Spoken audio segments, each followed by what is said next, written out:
Hello, hello, and welcome to day 23 of the Fall for Watercolor Challenge.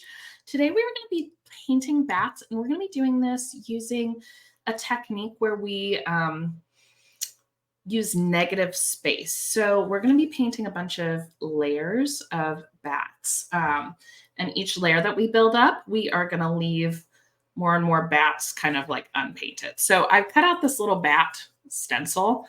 You can even trace like the Batman, symbol.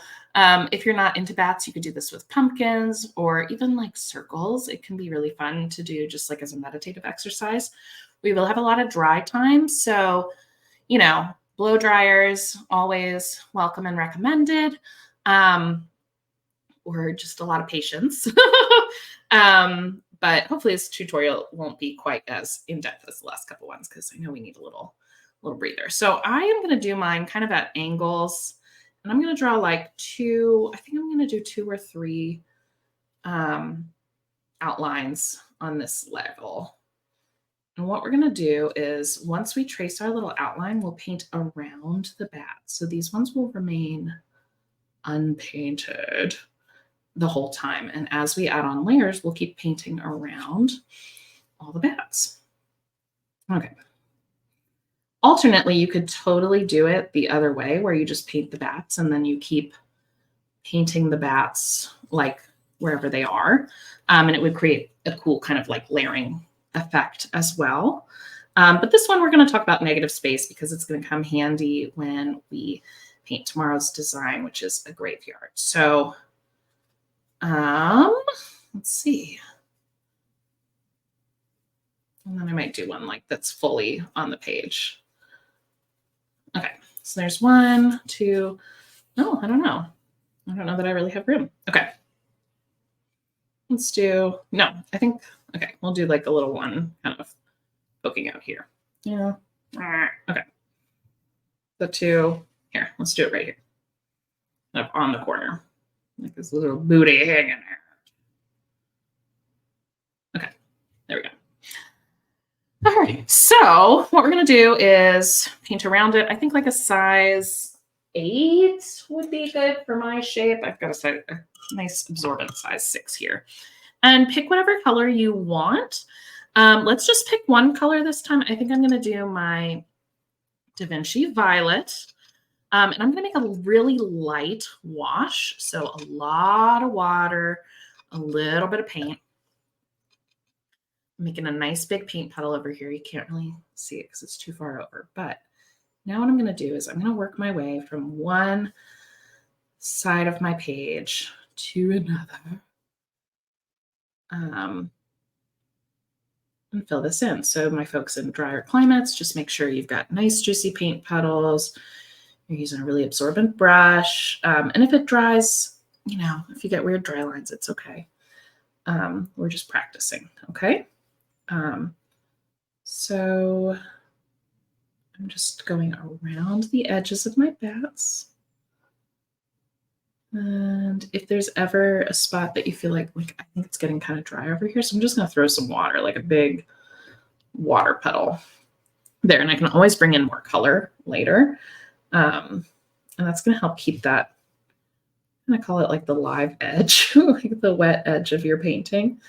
When you're doing, oops, covered the ear a little bit, but that's okay. Here we go. Here we go. Sometimes you just got to talk to yourself. You know what I'm saying? And feel free to move, your paper around so that you get some good angles. I know these are kind of interesting shapes here. So I'm going to just throw some water over on this corner while I work my way up in here.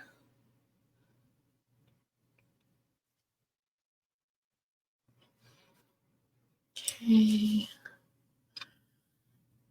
Cool.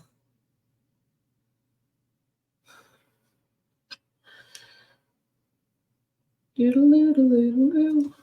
There we go. And sometimes I'm grabbing paint, sometimes I'm grabbing water. It just really depends on my mood.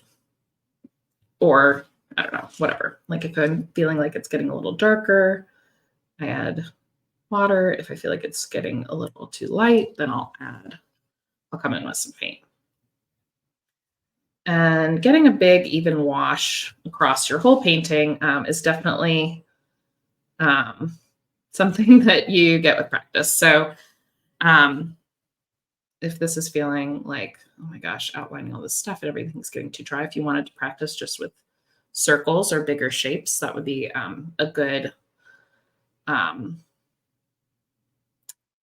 adaptation for practicing this skill. I feel like getting a smooth wash is like, I don't know. I feel like that's an excellent skill to have in your back pocket. And it's definitely tricky. So it takes a lot of practice, but this is good exercise. All right. I'm going to, again, just dump some water in here so I got more time. This is why we need a really big paint puddle.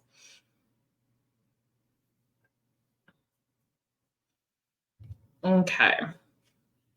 So once we do this, then we'll want to dry it.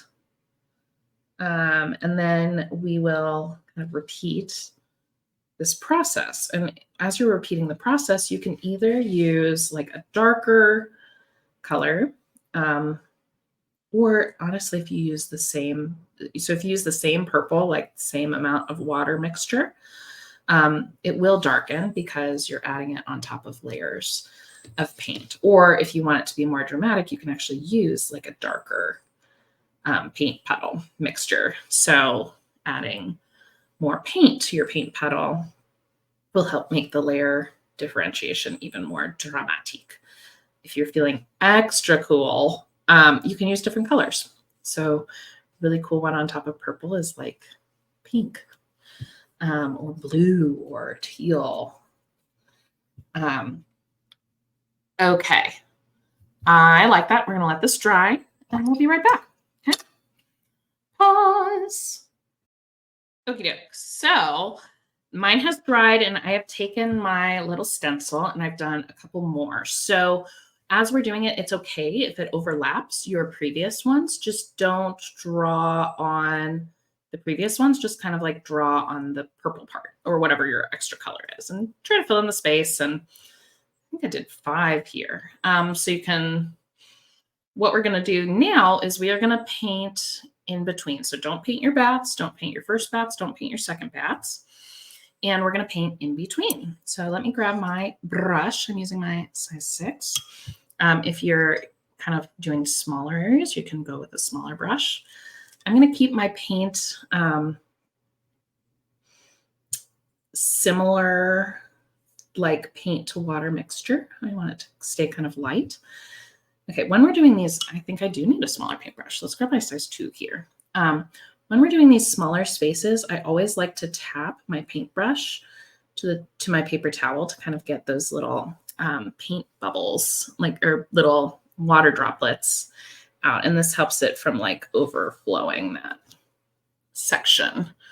All right, let's grab my size 4 to get in some of these other nooks and crannies. And as we do this, we're going to be painting less and less. So it won't take as long each time. Well, depending, because we're also getting into like the smaller little nooks and crannies, but it's kind of a fun little puzzle.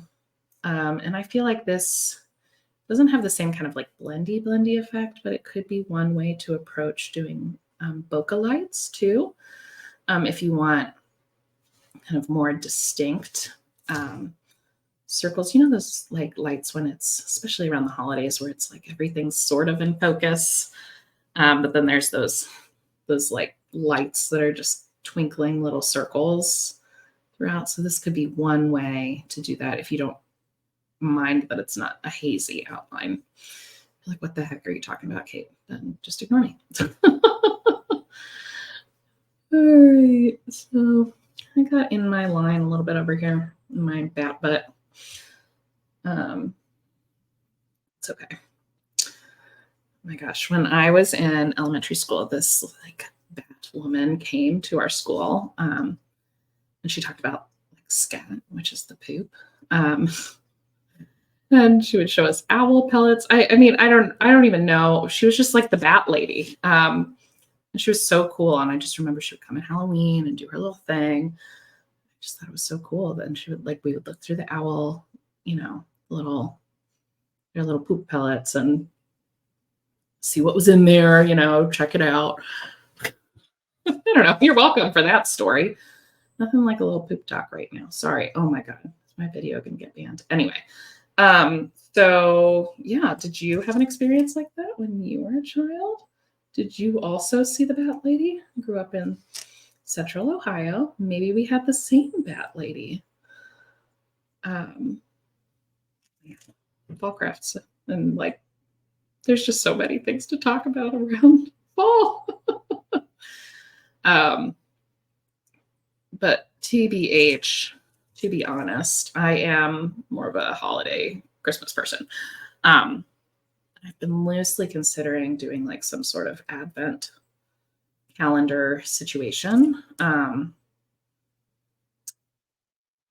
Similar to this, but maybe, I don't know, a little bit different, a different one each day. And I wouldn't have a tangible thing, but maybe I could have some ideas of how you could do it at home with your supplies or something. It would be a digital experience. So if you're interested in that, if you're watching this and are interested in some sort of Advent situation, let me know. It may be something that's just a pipe dream that sounds fun, and I might not have time for it this year, but I would definitely be interested in developing it more later on. So let me know. So you get the idea of what we're doing. I feel like I'm just rambling now. So if you want to, I'm going to pause it and just keep going. And then I'll catch you back up once this layer has dried. And we'll do the next layer. We'll get started on the next layer together. So hang tight. I'll see you in a bit. Okay. So now we're back. And once again, I think I am going to use my small brush for this. I've mixed up my same size paint puddle. They're same water to paint ratio. So nice light purple. And I'm going to be painting anywhere where there isn't a bat. When I did my outlines, I didn't draw over any of the bats that I've already created. So you'll notice that as we keep building up this color, even though it's the same paint puddle ratio, water to paint ratio, the spots that we're painting in are getting darker. And that's because we're adding layers. This is the glaze technique, which I love.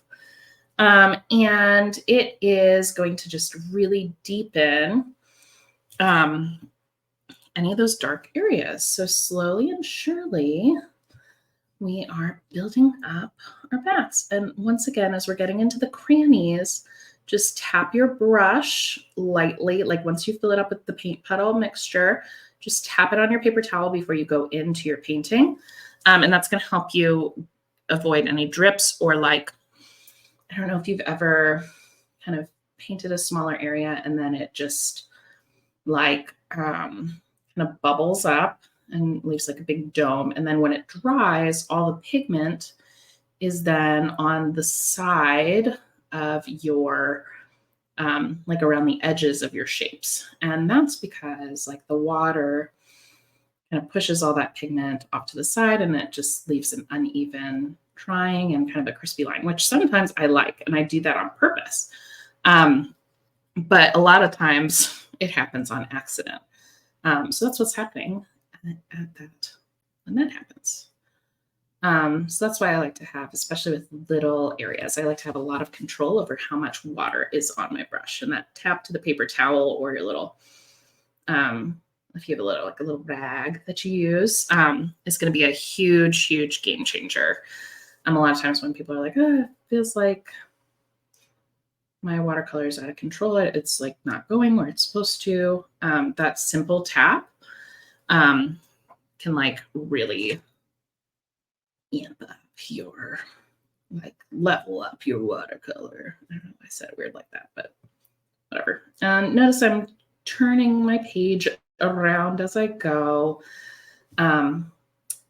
So I have good angles of where I'm filling in. I don't have to worry about like moving my wrist in weird ways. I've started doing my morning pages, which if you aren't familiar, there's this thing called The Artist's Way by Julie Cameron. And she writes about like how to develop your artist practice. And so if you're kind of wanting to get more in touch with your artistic side, it's a really beautiful journey to take yourself on. I will say if you are not religious, it does have a lot of like religious undertones. And while I'm not religious, I do feel like I can still read it and take it for, take the parts that are applicable to me.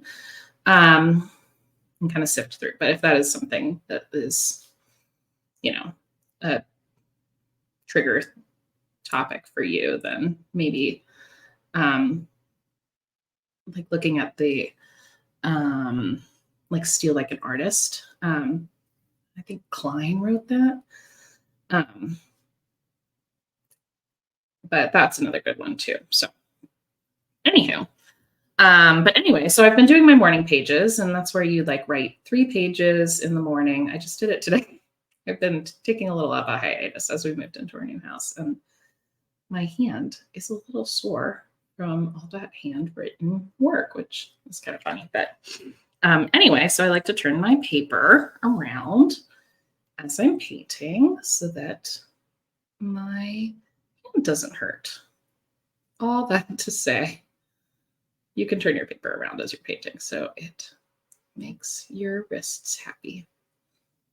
Wow, that was a long-winded tangent, but I am starting to get really in the zone painting these details, so I'm going to take a pause and just kind of breathe and enjoy this little work, and I'll catch you back for the next. Okay, so this last layer can be kind of tricky, like figuring out where you actually were putting your little duders. So I am going to go really dark on this layer. If you have a lot more open space, you can really keep going for, you know, your eternity, well, as long as your paper can handle it. But I just wanted one more. You could also be done. If you're like, I'm done with it. Like, you don't have to do this additional layer. I just thought it would be kind of fun to do like one more and really have it in the background. So these, I just have like all these little nooks and crannies, and I think it's really going to make the rest of the piece pop.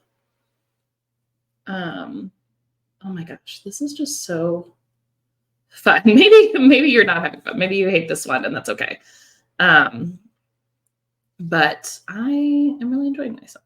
I love like getting lost in the minutia. I love like very detailed paintings that allow you to really get into the nitty-gritty. Like, give me a detailed dahlia and I will paint the heck out of that.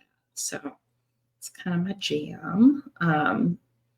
But you know, if you are like not a details person, you might really not enjoy this. So I'm sorry. Or maybe you want it to be a little like quick and dirty, and that's okay too. Like, you can really make this your own adventure. Make it work for what you want to be doing. Okay, let's see. So this one is here. All right. So I am going to pause, but I'll come back at the end and kind of show you what we got going on. All right. See you in a sec. Oops. All right. I saw my battery died, so I'm not sure where the camera cut out. But basically, we're just painting all the little crannies in between all these shapes. You might like the details, you might not, and that's okay. If you want to end without this final layer, totally go for it. I'm going to keep painting this because I'm having a nice relaxing time and I want to lead into that. So I'll see ya on the flippity flip. Hold on. Okay, so I was a little extra. I went back and did even one more layer with like a dark blue, and oh gosh, I am obsessed with this. It is just so fun. I can't wait to see your all's interpretations of this. Yeah, so anyway, I hope you enjoyed it, and if you're cursing my name, I'm sorry. Happy back day, and I'll see you tomorrow for the graveyard. All right. Ciao. Adios. Goodbye.